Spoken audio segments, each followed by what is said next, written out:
बिस्मिल्लाहिर्रहमानिर्रहीम। शुक्र दे अल्हम्दुलिल्लाह द अल्लाह ताला पे ढेर मेहरबानो چې څومره شکریا ادا کوم د خپل رب د خپل خدای چې ما له نوې ژوند راکړ زما بچو له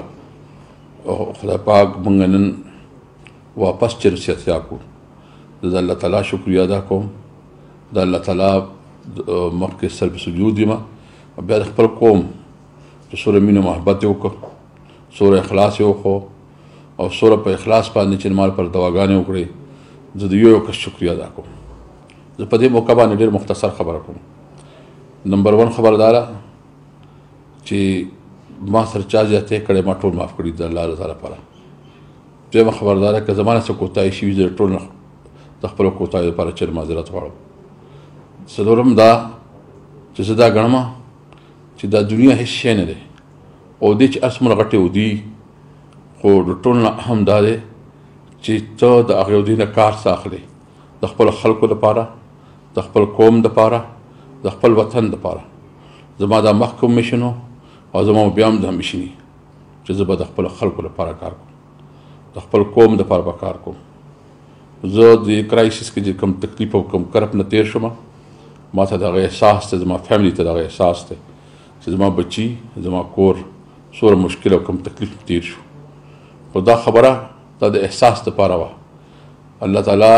موږ باندې رحم وکړو زه صرف تاسو ټول وروڼو ته دا وایم چې مهرباني وکړئ احتیاط وکړئ چې کوم حکومت تاسو ته انسټرکشن درکوي کوم تاسو ته احتیاطي تدابیر ښیي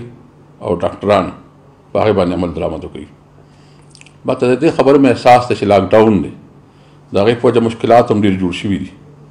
خاص کر زموږ مزدور طبقه زموږ تاجر چې څومره مختلف طبقې دي هر طبقه ډېر متاثره ده څوک چا سره چې څوم شته څوم وس لري مهرباني وکړئ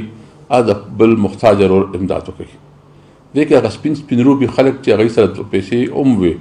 نن د هغوی کاروبار ولاړ دی هغوی مشکلات کې دي رامخکې شئ دا امتحان دی دا الله طرف نه امتحان دی رامخکې شئ د 1 روپۍ نه د 100 پورې د 100 نه د 0 پورې د لکو پورې چې څومره وس مو کېږي د خپل وس مطابق خپلوانو سره خپل رشتهدارو سره خپل عزیزانو سره خپل چمګاوان سره امداد وکړئ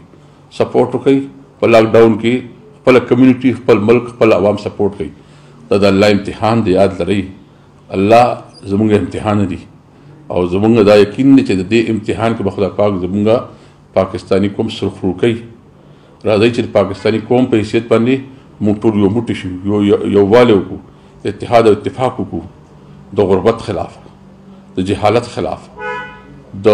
دې وخت کې چې کوم موږ ته چیلنجز دي د هغې خلاف راځئ هر سړی خپل کردار ادا کوي هر سړی اهم دی هر سړی اهم دی دا مه ګڼئ چې زه په وړکو دی چې ته په کوم ځای کې څه کردار ادا کوې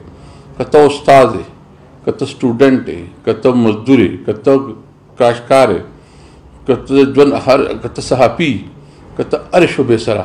راځئ چې موږ د خپل ځان احتساب وکړو چې موږ خپل کار سره انصاف کوو که خپل کار سره انصاف کوو نو خو بیا ټیک ده او که نه کوو راځئ چې یو نوی سفر شروع کړو راځئ چې یو نوی آغاز وکړو د نوي پاکستان. السلام علیکم.